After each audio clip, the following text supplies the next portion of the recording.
Hello, everybody. We should be live. It's Monday, ready for an Alpha Pack show. There are things happening in the crypto market that make absolutely no sense, and we're going to try and figure it all out from this perspective. I'm calling this one today the Hunger Games because it's as if the cryptoverse is eating each other. And by the way, we just had a $500 Bitcoin pump in the last few minutes, so we're back above 97K, which is good. We have a pretty extensive agenda, which I will highlight in a second. But before I do, I want to thank our prestigious guests for joining. We got Mando, top right corner, CTO, bottom left, and Marty, bottom right. How are you guys today, Mando? I'm doing fantastic. Bit volatile few days in my household, but yeah, it's good today. Good today. I heard you're watching baby hippos too. Oh yeah, we can get into that too. The meme have been lit up by Coinbase, so we can get into that. Yeah, we'll talk more about Coinbase later too, because they pissed me off a bit yesterday. CTO, how are you today? Fantastic. It's very exciting to see all these dead projects pumping like 400%. And yeah, it's an exciting point in the market, guys.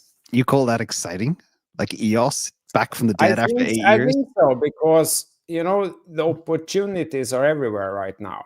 And even the projects that haven't done anything for 5 years, they are still pumping like multiple X. Yeah, we'll dig into that too. That's part of the whole Hunger Game thing. And Marty, how are you, Captain? I see you got an XRP slide up behind you. 2.6. Oh, this is my liquidation levels. Here we go. That's the XRP pump. I'm good, man. Played golf on the weekend. Beautiful courses. Then last night watched the XRP pump. I think it's cool to see new money coming in. I mean, people must understand this is all new money. We've had $1 trillion into the market cap of crypto since the Trump victory. That's $1 trillion new dollars. So, you know, I always say once money comes into the crypto closed loop, it never goes back. So that money will filter its way through to other projects as well. It's just good for crypto. Remember, crypto is now, as a market cap, $100 billion shy of Apple in the number 2 place. Only gold is ahead. I think that's going to get a lot of attention when we pass Apple. But it's good to see you all. Yeah, I think we should talk about the fallacy of market caps as well for a second. That's something that we've never discussed here. But people have to remember everything is done at the margin. So you have a crazy coin that will remain nameless, trading at a crazy number with a massive 100 billion tokens. And when you map it all out, it is a huge, huge market cap. But you have to remember, it's only the amount that's traded at the margin that's multiplied by the amount of tokens that are out there. Does anybody have anything to add about that, about the whole market cap fallacy? Because for Bitcoin, we can measure realized cap, which is important. But for these other names, it's a bit nonsensical. I mean, liquidity is all that matters, really. Yeah. You know, how much is liquid or not? Right. Go ahead. I think it's something that people quickly discover if they trade something with little liquidity. It says there that it's worth a lot of money in your wallet, but as soon as you start selling, it goes almost to zero. You start destroying the price yourself. And that's when you discover that market cap isn't equal to the amount of money that you can take out. And it also is not equal to the amount of money put in. So in fact, quite little money into the market can make the market cap go up a lot. It can be, James, you've often calculated this, it can be close to a factor 100, meaning that if you put in $1, the market cap goes up $100. Yep, especially if something is very thinly traded and not a lot available for sale. Mando, from your capital market experience, anything to add on that? The fallacy of market caps, as I call it. Yeah, like I agree with that. It's really just about circulating supply out there and circulating demand. I think that can often be minuscule compared to these market caps. A lot of these tokens, in fact, even the ones that are pumping, have like huge unlocked bags, but they're like in the foundation. So you'll have very small supply on these exchanges. So then when you come to buy, obviously it can gap, and they remind me of meme coins. These trades all right now, this is just an extension of the meme coin speculation. Like people are out here saying, you know, tether to 5. I've seen on a TikTok. They are just looking for ways to gamble, and at the moment, suddenly a bunch of we call them dino coins are the way to gamble, and how it goes. And a big part of my theory is, and throw rocks at me if I'm off base here, but the retail investors on TikTok, reminds me of GameStop all over again, but a crypto version. Second of all, they look at $100,000 Bitcoin price and they say, that's insane. Where they look at like a $200 Solana, and then they start looking at all these 50 centers and 40-cent coins. It's like, that looks more interesting to me. Do you believe that price has something to do with this, and how retail have given up on the big mothership and now they're just, YOLOing into dead coins? Yeah, this is huge for retail. Yeah, it's absolutely huge. The idea that you can be like a Pepe millionaire, for example. There was actually, this has happened very recently. So there's two main coins on Solana. One of them was Bonk and one of them was Whiff. These were two meme coins, and they were both trading around the same level. As soon as one of them, they both got listed on Coinbase, because Bonk trades a much lower unit price, like fraction. The trading in Bonk was so much higher than the trading in Whiff, and now Bonk is multiples of Whiff because of that. Like, unit bias is such a huge thing for retail. Unit bias, I like that. That's why it's I had this metric years ago when I started. I said, if a coin has like 1 billion plus tokens or 10 billion tokens, I automatically labeled it as a poop coin, because it's just crazy supply. Anyway, let's get into our agenda. We've got a big agenda, and it's a little bit different today. We'll talk a little bit about Bitcoin technical analysis. Hope we're still pumping above 97K. Talk about the Hunger Games scenario and get into how crypto kind of eats each other. We'll talk a bit about Bitcoin supply shock. A lot of people are chatting about that right now. I will share, MicroStrategy bought more again over the weekend, which is very easy to predict. And then we'll talk about, Marty, your super cycle theory, which I found very interesting. Jesse Meyers on land grab, global competition for crypto hub status. Everybody is now making crypto tax-free to try and attract all the crypto bros around and ladies around the world.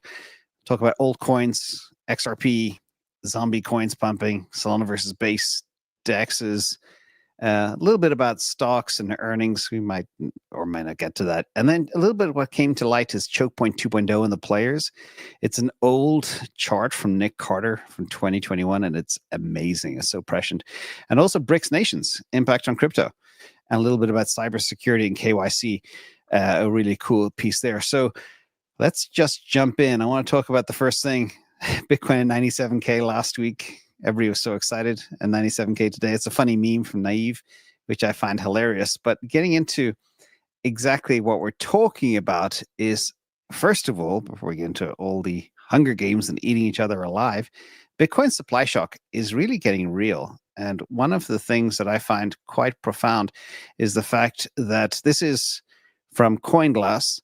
And I know it looks like there's 2.2 million Bitcoin on exchanges, but a lot of people don't do cold storage. They keep their Bitcoin there because they don't trust themselves. And I completely get that.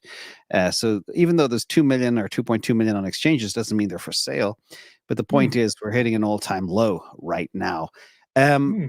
Mando, CTO, Marty, any thoughts on supply shock? Do you think it's real? You can remove 649,000 of that. That's just sitting in Binance in customer accounts. You can remove roughly 237,000. So about 1 million of that is in customer accounts on just those two exchanges. If you add all accounts where customers hold on centralized exchanges, I agree with you. I think it's under 1 million remaining. Yeah. And of that 1 million, it's not readily for sale. Unless, of course, we hit a key number like 200,000 or... Any thoughts, CTO? Yeah, I think, it's pretty hard to know how many are actually for sale, because as you say, not all the coins on exchanges are for sale. It could be someone who just maybe correctly assess that they're not fit to keep track of their own keys. It's safer for them to keep the coins on the exchange, so they keep them there. And on the other hand, there could be people who have their coins on Ledger, but they want to sell. So when the price has reached their target level, they're going to transfer them to the exchange, sell them, and transfer the USDT out or whatever.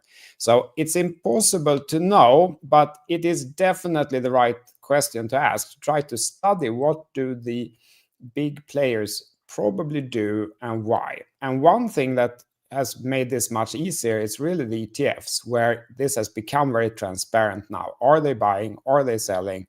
How much is bought by whom? and so on. And I think you're right, James. I think that there's a lot of Bitcoin bought by players who are not planning to sell, like MicroStrategy, for example. I mean, who would he sell to? He will never sell these coins. So yeah, in fact, it's funny you mentioned that, because MicroStrategy just so far this year have bought 213,000 Bitcoin. They are now about 402,000 in total. So half of their bag, more than half of their bag, was bought this year. It is an incredible amount of stacking. That is 1.5 years of miner issuance, pretty much, at 450 a day. But the point is, who's selling? Where are they getting this? I know they're clearing out the OTC desks, but that's just one player. What happens when all the other treasuries come? And we now have 60 treasury companies that are trying to stack. And I do believe 2025 could be the year of that supply crunch. And Samson Mao was on a video last week. I saw it in the car, and he's like, yep, my $1 million target is still live. And he talked about an Omega candle, which is $100,000 pump, which I thought, anybody see that video from Samson Mao? No, 100,000 in the candle. Omega candle, yeah, in a day in 2025. Like he believes this. He believes supply is going to dry up. Nation states are going to buy. Once we break through 100K, and it's kind of my thesis also, because that is that you got your $1,000, your $10,000, your $100,000. Once you break through that level, it's very easy to add 10 or 20%. So the point is, if we do crack that glass of 100,000, it goes straight to 110, 120, and that starts to get the attention. The bigger the asset is, the more interesting it is to big investors. Thoughts on that, Mando? I think that's 100% true. Like I've said this on the show last week, like if you think that Bitcoin is worth 100K, it's worth $1 million. Do you know what I mean? Like the reason why you own Bitcoin is because you think that the fiat currency system is debasing itself way too much and it's going to collapse in on itself. And it depends on which fiat you own. But let's say it ends with the dollar, but starts with some of the smaller, less strong currencies first. They all start being toppled. Like if it's worth 100K, it's worth $1 million. It's probably worth even more than that. Like, so I there is something to be said. Like the higher it goes, the more the belief is in it. I said this, if people heard that, Bitcoin goes to 100K on a trading desk that I used to be on, they'd sit there and go like, oh my God, this thing isn't dying. This thing isn't dying, which means that it's only going to get stronger. It's great to be in the trade, and you hate to not be in the trade. Trust me on that one. It's painful. So the higher it goes, the more FOMO there'll be, the more acceptance that this is going to be a real thing. I think the final thing is the final stamp of approval that we spoke about last week, like the fact that the SEC and Trump and Brazil and Poland and every company in the S&P seems to be raising money to buy Bitcoin at the moment, like or at least US thinking about it. Yeah, US states as well. This is going to be an unbelievable 2 years of FOMO. So this dovetails, Marty, into your tweet 22 hours ago, the Marty super cycle. Can you walk us through this and tie it into what we just discussed around Samson Mao, Omega candles, supply crunch, and regulation? This all comes about from the obsession with the 4-year cycle, firstly, which is very much a mining cycle. And as we approach the end of mining, and as we have, the holder of Bitcoin changes, it becomes a reserve status. If you look at the weekly chart, logarithmic chart of Bitcoin, and you just make lines on the highs and lows, you'll see that those lines will cross roughly in the end of August 2030, which times very neatly, with the eras when to get rich, the super cycle theories, etc. At roughly a price of 1.5 million. And then if you look at the cycles, you'll see, the pumps are large, the bear markets are long, but slowly they get smaller in each cycle. So we've had, let's say 4 cycles. The super cycle, I think, is a collection of these mini cycles, creating a large cycle as scarcity goes up and less Bitcoin are available. And obviously, if you look at the chart, the super cycle chart, you'll see where we are now. It plays out exactly right. It's running exactly to plan. It's got the next peak at April 2025, which is exactly my target for when we should see the top of the next cycle. and then there'll be smaller bear markets, lower pullbacks, etc., and spreads will get smaller. So the highs and the lows will get tighter as we approach that August 30th, 2030 time. And if you look at the chart, you'll see this estimates $240,000 or $250,000 top in April 2025, followed by 2027, roughly 430,000, and so on, culminating at 1.5 million. Now, this super cycle is just a depiction of basically logarithmic weekly, but makes a lot of sense because it lines up with everything we've heard, everything that's going on. Now, obviously, with things like stablecoin regulation and Bitcoin, the Bitcoin Act passing, and Bitcoin becoming a reserve asset in the US and other nation states following, you could see a drastic change in this logarithmic chart, right? We could break one of those trend lines, and this could accelerate the super cycle. But I think the notion of cycles is changing, and we have to accept that. And I think we've all know that because we've had a change in political cycle, a change in cultural cycle, a change in monetary cycle. Everything is a little bit different and accelerated this time around. And that is what's getting depicted in the super cycle. So I would say we've got approximately 2 more traditional cycles left, maybe a third one, but expect the spreads to be much lower and expect the volatility to be much lower. But that's my theory. It's interesting. Let's talk about the total crypto market cap, CTO, for a second. One of my ultra bullish goals was a $10 trillion market cap. We are now just on the cusp of 3.5.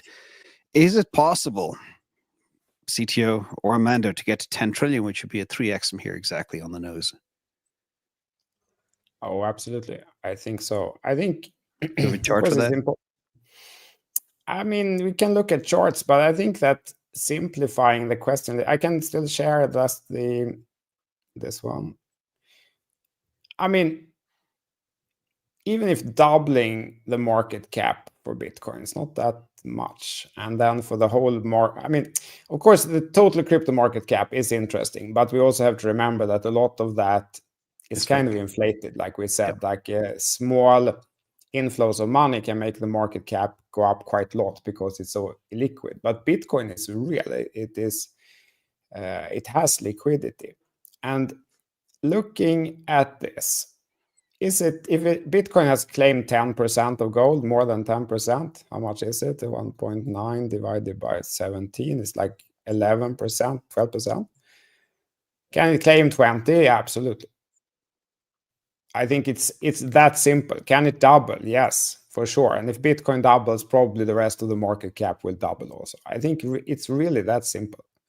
So that's my take on that question. I do think it can go much higher than that. If this really sets in, that Bitcoin is digital gold, it can work as a reserve asset for companies who want to secure their treasury, they want to have part in the growth. Some countries, more than El Salvador, start thinking in this way. It doesn't take that much to pump the market cap up quite a lot. James, you often calculated this, right? It's like a factor between 50 and 100. Like if you put in, in back in 2021, the factor was, I calculated when Tesla bought, that was a multiplier of 21. But now with the halving, it's much scarcer. So less money, well, actually more money because the price of Bitcoin's gone up, but the multiplier is actually very different now. It's even harder. It's either 56 or 112, depending on exactly how it shakes out. But that's the point. That's what we do right now. Just to explain to everyone, it means that if you put in 1 billion, the market cap can go up by 100 billion. So you don't have to put in that much for this market cap to double. Exactly. And there's another angle. April 2025, I think we're going to see 4 trillion market cap, which will move it ahead of Apple. That's my estimate. So and then I think the rest of the market cap will also double. Like the Bitcoin dominance will stay here between its support and resistance, and the rest of the market cap will double as well. Okay. Well, the point is, how much do you think Apple will go up by then? I mean, all traditional markets will also have a semi-bull run based on liquidity injection. So everything might run. The question is gold. I think gold is something to look at. Gold is starting to trail out. We could see gold moving into Bitcoin at accelerated rates. That will be interesting. Well, We're that's gonna a talk about that. classic example of the market cap fallacy, because nobody knows where the gold is. Let's jump into the next section. There's a very cool concept that came up from Jesse Meyers that I thought was a very interesting mind experiment. And Michael Saylor talks about this all the time as kind of like buying, say, Manhattan in cyberspace. But Jesse Meyers talked about how Bitcoin is so scarce and hard. And one of the things that, again, grabbed people's attention is in the past, you could buy a piece of the Internet of Information. And basically, you can have a piece of a stock, but you couldn't own a piece of it itself. But that changes with Bitcoin today. Bitcoin, the currency, Bitcoin, the network, and then hopefully a decent application layer on top. My dream is for a very fast layer 2 type capabilities, because that's what Bitcoin really needs. It's not going to work in its current pace, at least as a payments vehicle. Store of value, yes. But now it's possible to own a slice of the internet. And I thought that was super interesting. Any thoughts on this type of concept? I mean, I push it even further. I think that the biggest open source project in history is Linux. Every single computer that we run, pretty much, I think it's 80% of all operating systems in the world, from mobile devices, etc., runs on open source Linux or a version of it. But you could never invest in Linux, right? These open source networks now are creating internet too. You know, Solana, Sui, all of these things. They're open. They're the future Linuxes, but you can invest in them. I think that you can have ownership in them. It's a very different thing. So I agree with this completely. I agree. I think also I have to say something else. I think that this is exactly spot on, because when internet was new, you could perhaps identify the protocols like, oh, wow, TCP/IP will really change things, or the DSM protocol, mobile network protocol, or HTTP protocol, HTML or something. You could see the potential in the protocols, but you could not invest in the protocol. You had to take that insight and try to translate it into which company to buy, which was not so easy. Like in retrospect, it seems easy that it would be, I don't know, Facebook and not MySpace, and it would be Google and not Alta Vista or something like that. But that was not so easy at the time. So even if you were right on the protocol theory, you could still get the investment wrong. Here, you can actually invest in the protocols. With crypto, you can actually invest in the protocol. And that is so interesting. If you see, like James saw the potential of Solana, he doesn't need to pick the right meme coin from day one. He can invest in the protocol Solana. I think the question is if in this picture here, if it's Bitcoin, the network, or if it's another cryptocurrency in the network. I guess that wasn't really the point with the slide, right? It's more to show the whole idea, but I'm not sure it's Bitcoin, the network. It could be another protocol that is the network while underpinned by the biggest currency, Bitcoin. Yep. Exactly. Any thoughts on this one, Mando?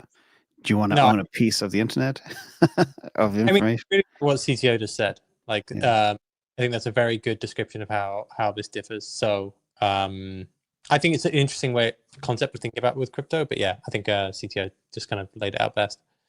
Yeah. And we have another very interesting thing that's happening, and I've been talking about this for a while too, but the bond market is dead. And Mando, you know about the old 60-40 portfolio, the recommended structure, 60% stocks, 40% bonds. Now the world realized that fiat is dead. Fiat is going to zero. Nobody wants bonds anymore. That's why rates are so high, even after 75 basis points of cuts, because nobody's willing to take them on at a low rate. They want to be rewarded much more. The question is, what odds do you give, this from Bitcoin News, that the portfolio shift from bonds to Bitcoin in the years ahead? Because that amount of money is monstrous. We're talking hundreds of trillions of dollars. And Bitcoin isn't big enough to absorb it now. But if that flip of that switch happens, it could be crazy. We've seen how Saylor can easily raise $5 billion in bonds at the flick of a switch at 0%. You know? It's an interesting concept. Like, I guess as I walk you through, like, just to give some perspective, the global bond market dwarfs the stock market. Like, it is hundreds of trillions, like you said. And at its core, for the last 20 years, it has last 15 years, let's say, it's been a trade around QE. It's been a trade around the idea that we will always get bailed out. And that started in 2008 and then happened during the soft crisis, happened during COVID. The idea that not always corporates, but sovereigns for sure, and probably any too big to fail sort of company, there's always going to be an out.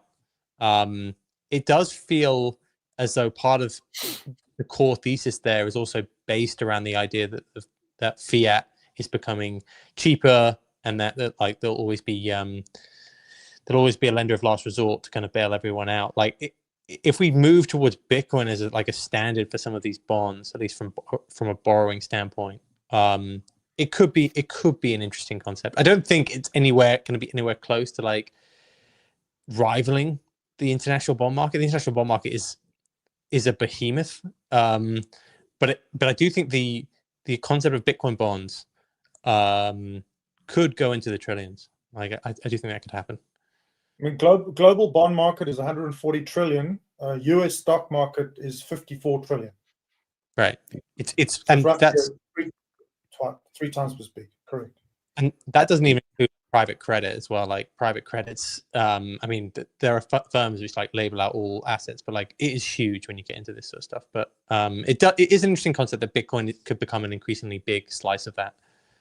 Yeah, and another interesting stat is it goes to my theory that debt is converting into hard assets. I think a lot of the money coming into Bitcoin is coming from debt, MicroStrategy's reserving, making bonds.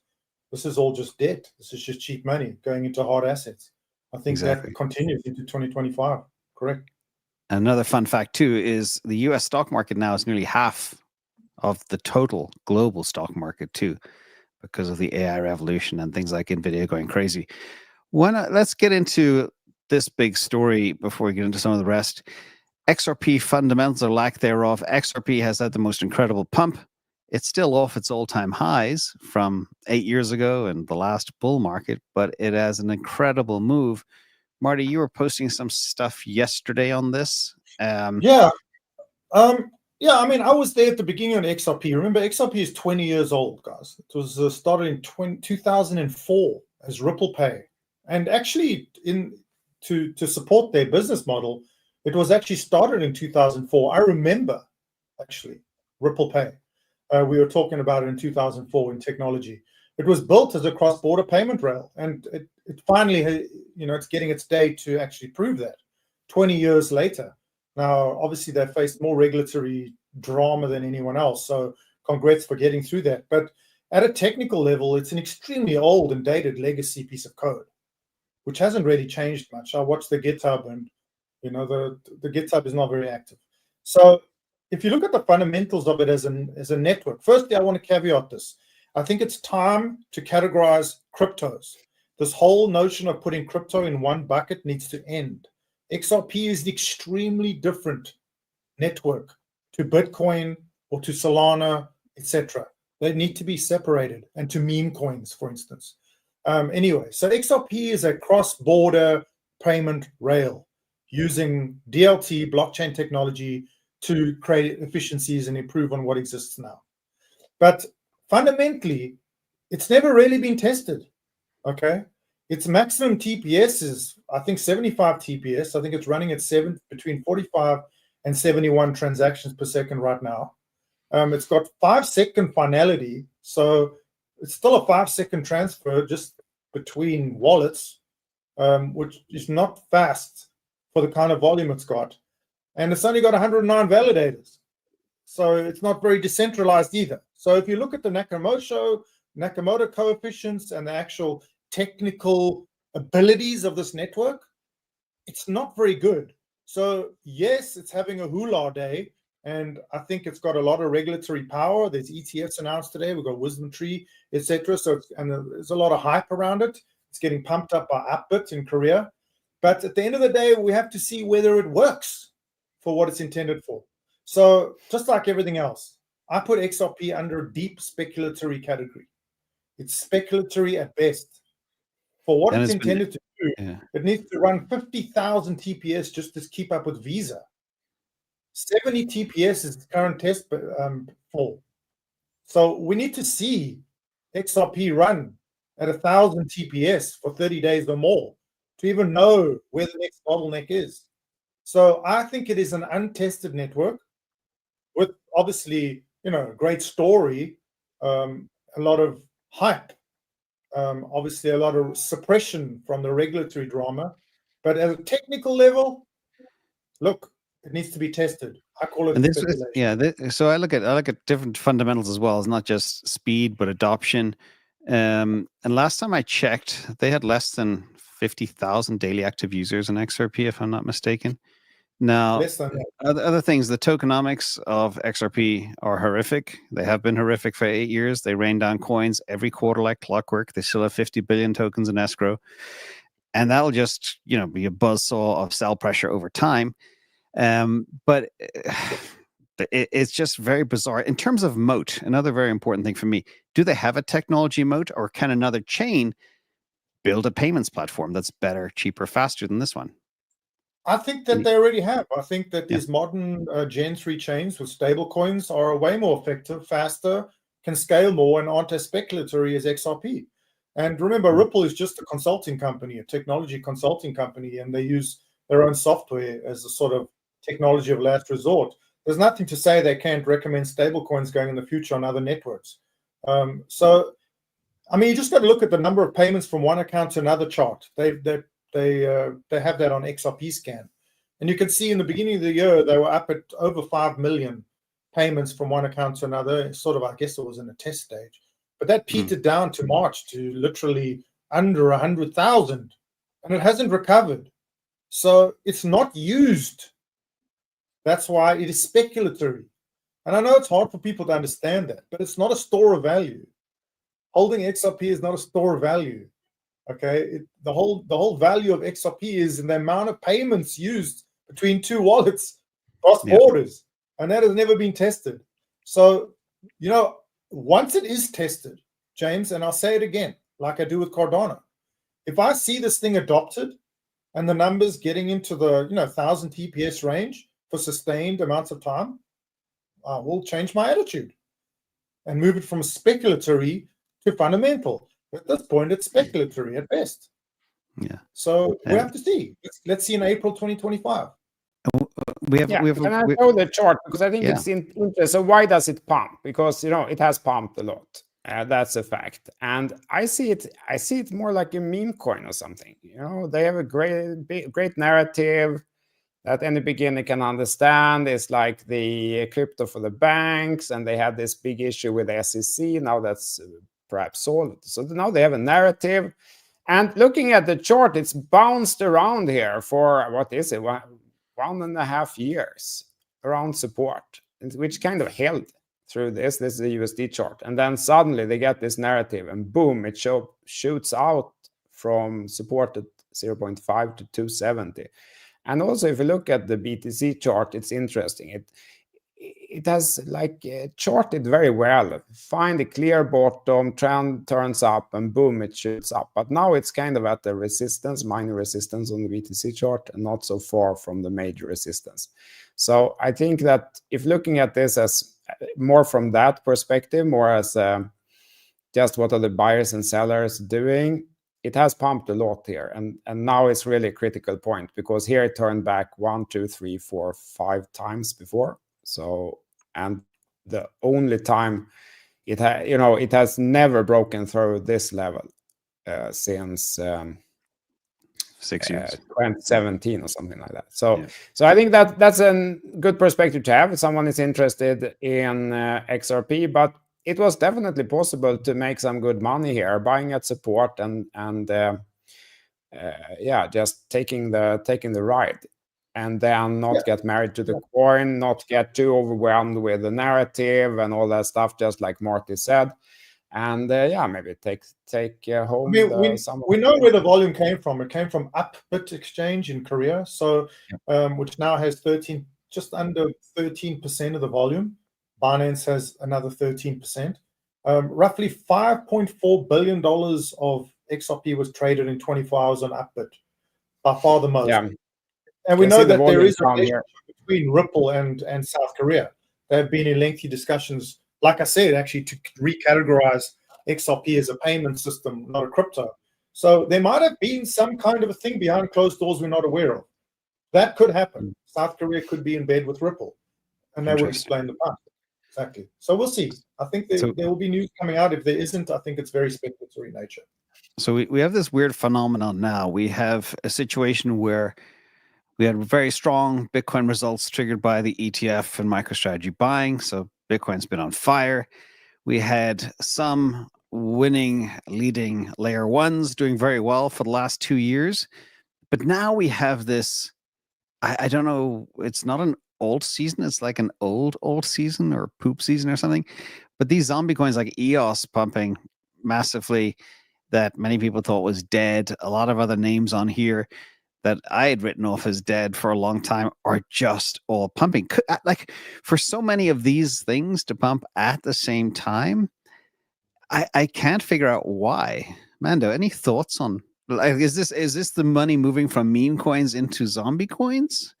That's exactly what it is. Yeah. So like for the last few days, meme coins have actually been very, very weak.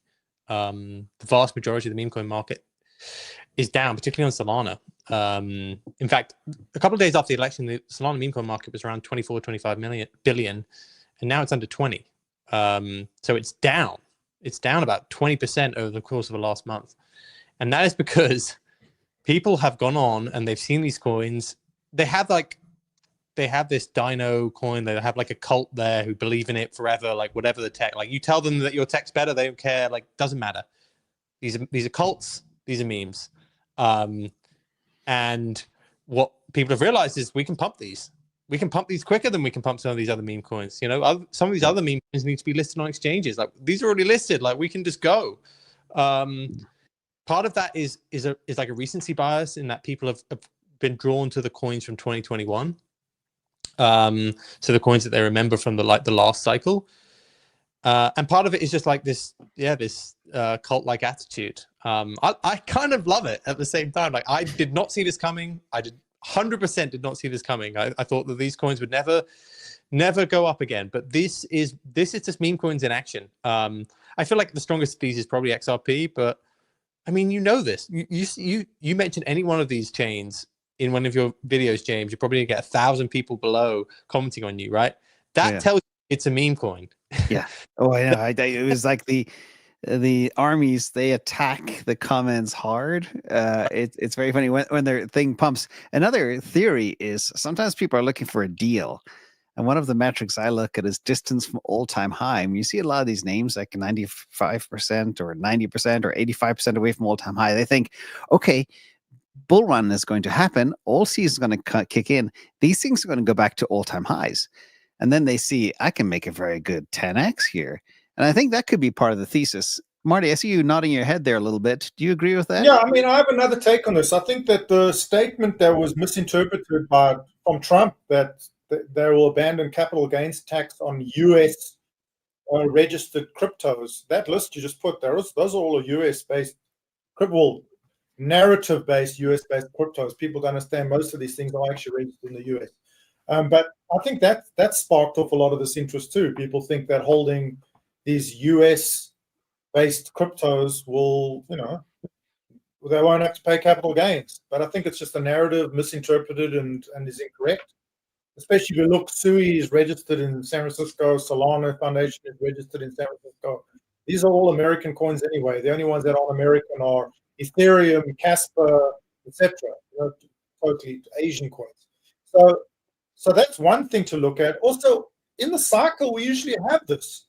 In the typical previous cycles, 2017, 2019, 2020, we had the sort of old legacy, ancient, original blockchains get their pump early on. It's part of the early beginning of the bull run, is you get the old coins get their pump. And it's usually people doubling down, as far as I'm concerned, because, tribalism. I'm in EOS. I've been in EOS forever. I'm going down. This is EOS's time. Along with people, like you said, coming over and seeing, wow, these things are at all-time lows. This looks like a good opportunity without really not understanding technology or what it is and the fact that it has zero adoption. So I think it's a culmination of all those things. Just like I always say, though, let's look in April at these charts. Okay. So great trades if you're doing trades on these things and long them. But let's look in April where we land up. Yeah, and Can people I say just show one more of these just to Yeah. wrap this point up, because there's an important learning here. So here is one project that some people might remember who were there a very long time ago. These guys raised, I can't remember, billions of dollars in an ICO. Was it 4 billion, something like that? And here is the EOS to BTC chart from the support break up here in 2019 to the bottom is minus 99.3%. So despite the pump now in EOS, it's minus 98.5% versus BTC from the support break. And if we look at what has happened twice before here, there has been a similar revival like we're seeing now with what feels like an enormous pump. It happened once here in 2021 and once here in mid-2022. But those quickly faded in that and it continued down. So I think, just so no one misinterpret what I said there before, that I think it's a terrible idea to hold these projects on some kind of fundamentals, because as Marty said, on many of these projects, there are no fundamentals. There's no activity, there's nothing happening really. And looking over a long period of time, it has been a really bad idea to hodl these kind of projects. So if someone is trading it, you better trade it. That means that you identify something is working, you follow it up, but then when it kind of breaks off, better take some profit. Yeah, and it's funny because I look at, people think we don't understand these coins. I look at about 68, 69 different metrics across all crypto. And this is just one example, but like there's one chain that dominates everything. Nearly half of all activity is on one chain out of 30,000 coins, and that's Solana. Like this is the DEX Dominance, which I think is the top use case, that in stable coins, NFT trading, etc. But Solana does 45.34% of all DEX activity across all chains. Number 2 is Ethereum, nearly 19%, and then Base, 8.5%. And Base is a Coinbase play. But when you see how, literally the winner takes most, some of the older chains are petering away a little bit. And that these recent pumps, again, they lack fundamentals that I'd be looking for. But like Marty said, show me 1 million users or 5 million users or, $100 billion in DEX activity. Then we Just can 1,000 TPS for 30 days. Show me that. Yeah, exactly. No chain has done that ever. So this crazy. You did mention as well another topic that is kind of interesting. Everybody's kind of vying for to become a crypto hub. This is very interesting. We saw news out of Russia, and you guys mentioned Korea. There's new laws. Again, this is all part of the whole tsunami of crypto adoption that's coming all over the world at the same time. You got South Korea. They're delaying taxes on crypto for the third time for another 2 years. And then we had Putin signing into law Russia's tax code that they now recognize crypto and Bitcoin as an asset. So a lot of interesting activity happening around legislation. Everybody wants to be the so-called crypto hub. Nobody is turning their back on crypto anymore or banning it. Any thoughts on that, Mando, from your research? Yeah, I mean, every single day there's news stories around this. It feels like South Korea is always going to be a crypto hub. It's more like the other big countries which have traditionally shunned it are now starting to FOMO back in. I think that Japan, China are probably the two biggest in Asia. Obviously, the US is kind of doing that right now. It seems about to do a massive 180. And then in Europe, you've seen the UK start to do it too. So like, pretty much all of like the biggest 10 economies in the world that have now seemingly changing their tune pretty quickly. So I think this will all just accelerate. Well, I did see this over the last 24 hours, which I thought was interesting, is Trump. Trump actually came out over the weekend and said that he would threaten the BRICS nations if they were going to try and circumvent sanctions using crypto. I don't know if you saw that, which I thought was quite an interesting move, because we spoke about this maybe a month ago, that Tether was going to have to go down this route of, or the US is going to have to go down this route of, will accept sanctioned countries using crypto, Trump basically said we're going to add 100% tariffs to BRICS nations if they do that over the week, which I thought was pretty interesting. Yeah, and people say, yeah, oh, BRICS nations, all crap currencies and fiats and dodgy, not trustworthy. But just look at the growth of BRICS compared to the G7. You know, G7 completely smoked the size of BRICS by 3-1 almost back in '92, and now the BRICS have surpassed the G7. So, as I say, don't fade the BRICS. If the BRICS come together and start doing things with crypto as a fundamental basis for their so-called currency that they're planning or cross-border trade, that could have a huge impact on the dollar and crypto itself. So, Marty, any thoughts on this one? Yeah, I mean, if you look at it on base principles, it sounds right. I mean, if a country's trying to make their own currency and not use the dollar, then if they're trying to sell into the US market, they should probably pay a tax. I mean, it's common sense. It makes sense. So I can't argue it there. But historically, it's definitely going to put a dent in a lot of relationships. And some people will call it weaponization of the dollar again. But at the end of the day, I'm not sure whether there's a lot of understanding on these facts when Trump makes his statements yet. Yeah, I think give him some time to understand. Like a stable coin is a digital dollar. So if they use stable coins, it's all interesting. But absolutely, BRICS is getting stronger by the day. And I've been chasing this narrative for a long time now that BRICS is real. Got a lot of negative press from it. But this is a strong move by Trump to say that. I don't know whether in reality it makes common sense to actually implement, but if countries want to sell into US and make lots of profits, then they should be paying tax. So I can't argue it. It makes sense at that level. Well, Amanda, you took us down that BRICS hole real fast. I happen to have a slide ready. But let's talk about AI agents again, because that was the first thing we discussed probably a month ago for the first time. The AI agent landscape has completely exploded. And CTO, you want us to chat about this again today. If you look outside of the so-called crypto echo chamber, you'll see there's a huge ecosystem of free crypto AI agents that are out there. And most of them don't have tokens. So the question is, one, could the winning AI agent in crypto be a non-token based AI agent? And second of all, do these even need tokens? Mando. Yeah, I wanted to ask Mando because we talked about, as you said, James, we talked about it a month ago, and we were all very excited about this opportunity. And I think we correctly identified that this is coming, and it's coming fast, and it's coming big.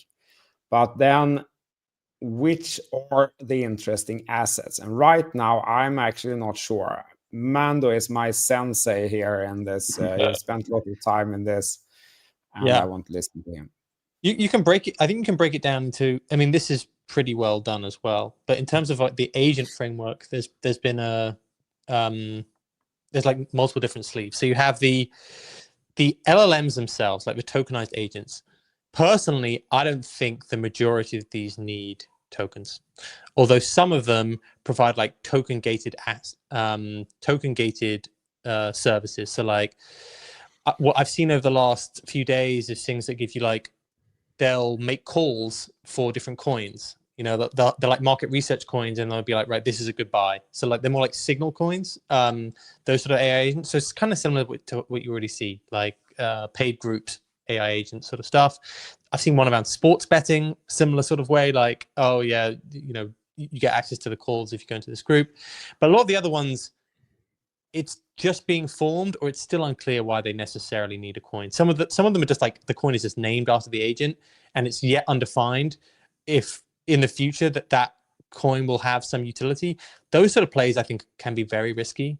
Like undefined future utility of a token is often a little bit risky. Then you've had coins which are more around the infrastructure framework sort of stuff, of which virtuals on base hit 1.7 or 1.8 billion this week, actually entered the top 100 coins. That launches a few hundred agents a day, and to launch an agent, you actually have to pay in their currency. So it's kind of got a flywheel that way.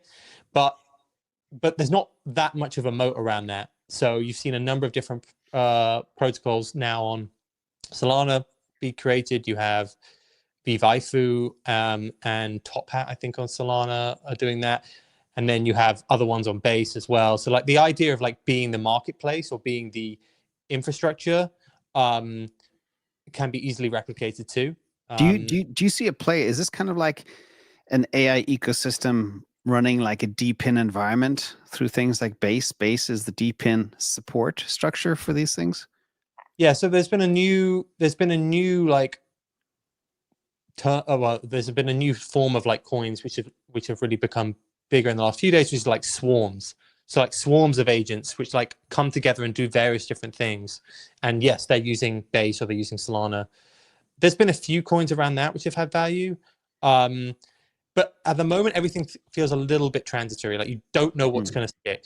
Virtual went to 1.6 billion, but then at the same time, there's new marketplaces launching all the time. So that's kind of like, if a lot of this has been compared to the NFT cycle of last cycle. So like that would be the OpenSea of last cycle. You know what I mean? Like, but there can be new marketplaces all the time. Then there's the original token here was actually a meme. So, which is actually completely unrelated. Like that was an AI researcher was creating an AI agent where he jailbreaked these two Claude models. And then that agent became obsessed with a meme and decided that the best way to push that meme was to create a meme coin. So then a meme coin was created. So it's actually very separate. That was created before with no intentions for crypto. It just kind of happened. That one's GOAT. That one is at around $750 million market cap. That one like is its own, like people see that as like a big, more like a Dogecoin of this whole space, like an original token which was created, which is a meme, isn't really related, didn't come here to try and like add utility, was just like this is funny. And then that's what sent all these AI researchers in here to now be like, right, we can do different things with this. So at the moment, the winners have been that GOAT token, which is more like a meme, and there's a few other memes like that, which were formed kind of in the early days of these AI agents coming in. Then you've got the AI agents themselves. You can buy like their coins. So there's one called Zero Bro, like we spoke about, which like makes music, for example.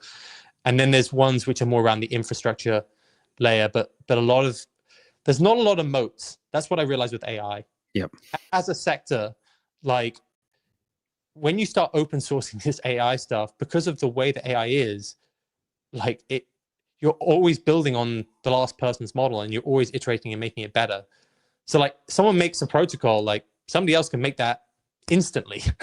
And that makes utility very, very difficult to maintain. A lot of this stuff is being done open source as well. So there's a lot of cool, fun stuff happening where crypto meets AI, but it's difficult to underwrite long-term value, I think, in a few of the coins because there's a new coin each week which can do it better. The ones which I see the most value, like the easiest narrative, is probably that GOAT coin because it has this moat of being first, and then maybe one of the big established marketplaces, of which there's a couple, but yeah, virtuals and maybe like AI16Z, which is building a lot of the infrastructure around it. But I can't tell you in 2 months' time what's going to be valuable here. Or I can tell you that stuff might pump each week on a new narrative, but next week there's another one. Okay, you stumbled on something there, A16Z, and like everything else in the world, winner takes most. But now that AI agents are very fickle, but you stumbled on something. This is an interesting one here. Well, two little topics, and we'll do a couple of little questions because we're moving very fast today. Chokepoint 2.0 players. This is a chart from Nick Carter of all the people that were behind Chokepoint 2.0. That was something that people didn't really believe was real. As it turns out, very real. And if you look, I'll have to zoom into some of these players here, but you'll see the Elizabeth Warren, Michael Barr, Adrian Harris in New York, Martin Gruenberg in the FDIC, people in the Treasury, Gary Gensler as part of the SEC, people in the White House and the executive branch. This is kind of crazy. This is how people were unbanked and how literally the government orchestrated a choking out of crypto plays. And Mark Andreessen was very upset about this, but he's glad everything has come to life. So that was an interesting thing. We don't need to dwell into that. But the final topic is this, and security is very important for people in crypto. Balaji put out this really cool tweet, and I know this will resonate with you, CTO, and perhaps you, Marty, too. But the fundamental issue is that U.S. government sucks at cybersecurity. It gets hacked over and over again. So all the sensitive KYC, AML data that they force companies to collect gets sprayed all over the internet. The state should not be collecting data that it cannot secure. I thought that was an interesting grenade to throw in there. CTO, do you agree with this? Oh, yeah, absolutely. I mean, there are sites, right, where you can check your own data. So my personal data has been spread 17 times. So 17 over the years, because I've had one email address for a very long time. So it's easy to check. So 17 times my personal data has been leaked. So yeah, so all the stuff that you upload, and then even if, like, say the exchange doesn't get hacked, perhaps they don't leak it, but they have to submit it to some government watchdog who will check things, and there it will leak. So everything will leak. Your passport will leak, all your company certificates, everything you upload, just count on that it will be on the internet. So don't upload something that will destroy your business, or if it gets in the wrong hands, like something that enables a hacker to take over your website if you have one or something. It's horrible. And I mean, this with I think a perspective that someone said, I can't remember, but it's like this debanking they did. It's like sanctions against individuals. And this was mostly US individuals. So it's sanctions against individuals in the US without any democratic process, which is quite shocking, actually. Good. Yeah, I think that the whistleblower was the Mark Andreessen Joe Rogan podcast. Yep. I think it sparked probably the biggest story of the week by far, which is, I call it Cryptogate. Chokepoint. I think it's all coming to the surface. A lot of people are speaking out. This is going to get up into DOGE, the Department of Governmental Efficiency, and I think heads are going to fall. Just remember that this was all targeted at Silvergate, and if you remember, Silvergate actually had the best technology. They had a 24/7 real-time transfer of dollars and crypto. This piece of software called Silvergate Exchange Network, SEN. And at the time, everyone kind of realized that the government were trying to shut down SEN or steal it. The speculation was, were they trying to steal the software? So, there's a lot more to the story than meets the eye. It never got to the mainstream media. No one really understood it. And I think it's going to happen. It's going to hit the news. This is a major war, major conspiracy that's been going on. Weaponization of authority, the power of the banking cartel, and I think it's not over. Wait for this to get a lot more juicy. So hats off to Mark Andreessen for the guts to whistleblow, and for Joe Rogan for hosting him, and expect a lot more of this. I'll be following it closely. Awesome. We got a couple of minutes left. A couple of people have a few questions. One is regarding Coinbase. I had a Coinbase experience last night, my so-called gripe with Coinbase. I grabbed some Solana to use it for an activity, and I couldn't get it off Coinbase. It took 3 hours. People say, oh, Solana's slow, but no, Coinbase somehow are choking, transfers out of their exchange. Marty, any thoughts on that one?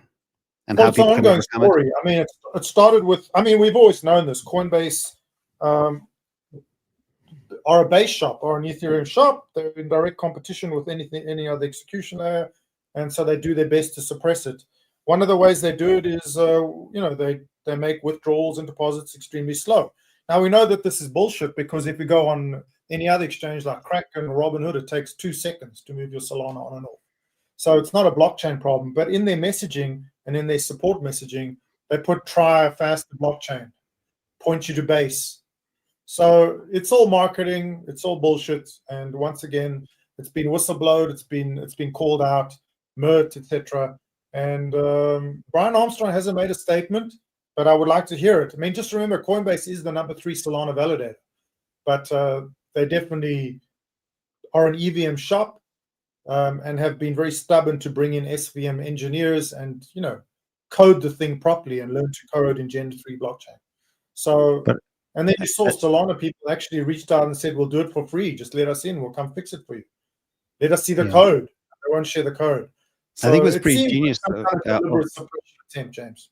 I think it was clever of Coinbase, though, to build their layer 2 on ETH, because it's basically the top layer 2 right now for Ethereum. And it does a lot of the activity. If Base didn't exist, I don't know how active Ethereum would be. So it has been an interesting play. Base is just a fork of optimism. It's literally optimism out of the box. Yeah. A question here from Raz for the team. What will trigger the next bear market in crypto? Mando. You're muted, I think. Oh, sorry. I am a little bit wary of these Dino coins rallying, I have to say. It did make me think, when XRP returns to Earth, that's not going to be a great market. So I don't think it causes a bear market. I'm definitely wary of what is going on right now with these Dino coins. Like it's a top signal. Well, it's, as I just said before, like the meme coin market cap just got flipped by XRP. This is not a small currency, which people are going like, hey, people are treating like a meme coin, and they're going like, we're gonna go to 10. We're gonna flip Bitcoin. That's normally a bit of froth in my opinion. So I'm definitely wary right now. I've got like my hat on, where I'm just saying, just pay attention to more froth. We've seen a little bit in the meme coin space, but this is the most frothy thing I've seen all cycle so far. Yep. There's another quick question from Lee Drake. Yeah, that's from my retire on video, how I believe in the future, by the year 2032, owning 300 shares of Tesla could be life-changing. But that's a lot harder to get now than it was 2 years ago or a year ago. Anyway, let me see what other questions we have out there before we wrap, or anything anybody else. And Mandy, what you say is actually very concerning, because if you look at previous cycles, this is exactly the top when this stuff pumps. But hopefully a lot of stuff is very different this time, very different. And the question is as well, actually, maybe for CTO, do you believe there could be a complete decoupling? Like, given the amount of Bitcoin treasury activities, like we know for a fact there are countries now looking at Bitcoin treasuries. Manda, you hit on them some. We've got US, states in the US, Brazil, Poland, Russia. We have El Salvador. We have the 3 states in the Middle East, Qatar, Emirates, and Saudi Arabia, potentially being active in Bitcoin, and maybe a couple of billionaires as well, like Michael Dell.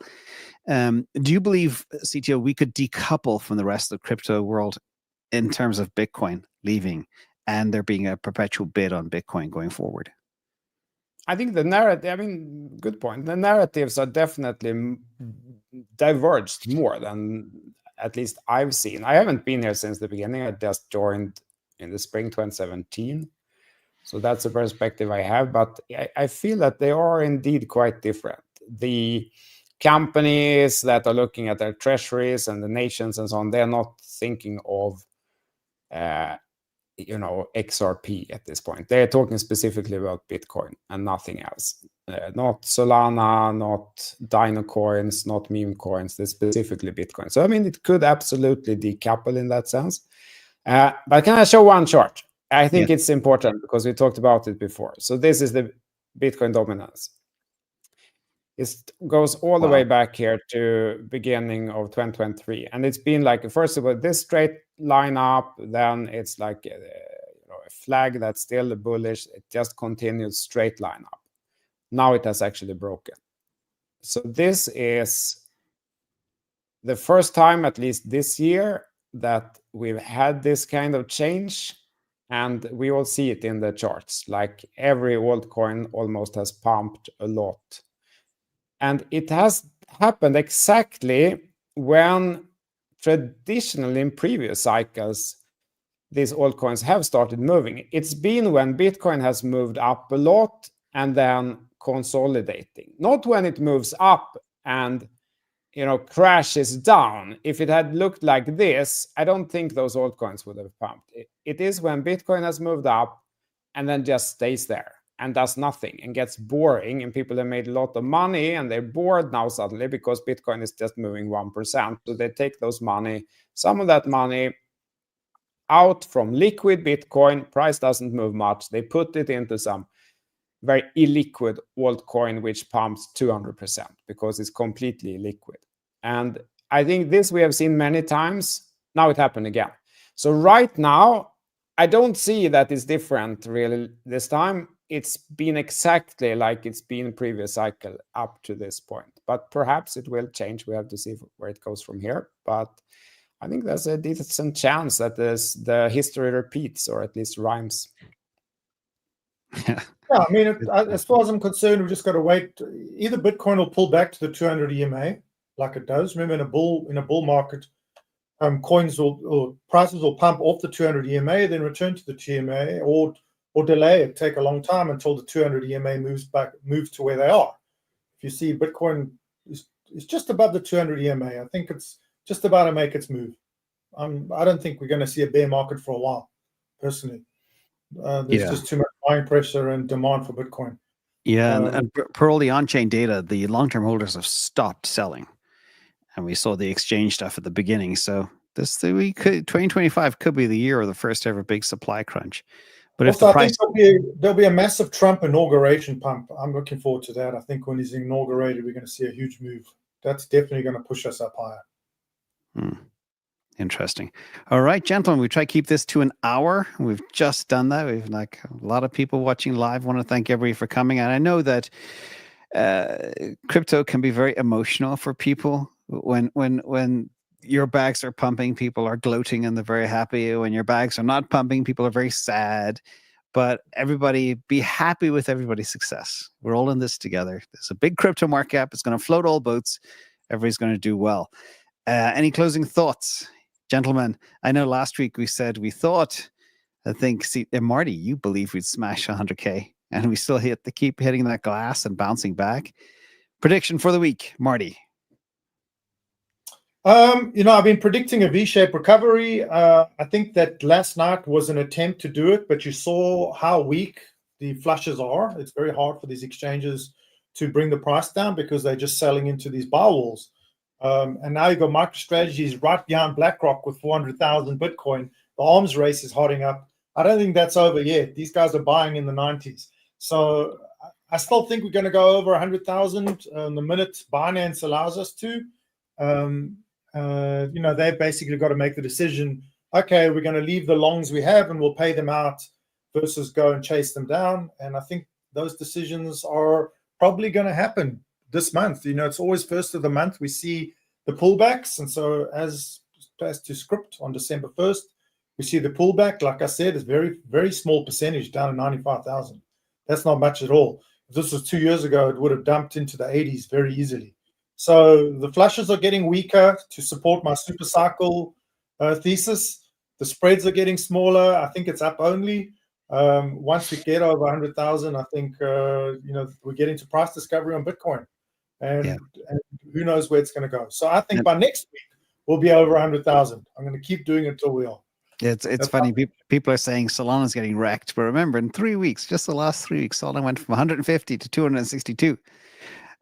It's taken a breather, and also remember, one of the reasons why Bitcoin maxis can't stand altcoins, especially meme coins, is there's only so much oxygen in the room. And if money's floating to other assets get deprived of oxygen. So always think of it like a zero-sum game. It's just the interplay is there. Mando, any final thoughts from you, buddy? I'm more wary this week. I think there's been a change in market dynamic with these dino coins. I think we probably need a little bit of time for that to settle. Like when those dino coins, I think, return to Earth, I think it could be. I don't necessarily think that just means Solana rips. I think there's probably like a little bit of like a oh god moment there. So I'm just wary. I think there's going to be several great times this week to buy dips. Yeah, exactly. And be careful with leverage. CTO, final thoughts. Yeah, don't get the FOMO get the better of you guys here. Don't watch on the sidelines the 1,000% pump and then buy the Pico top. No. because you'll be down 50% and everyone else will still be up 500%.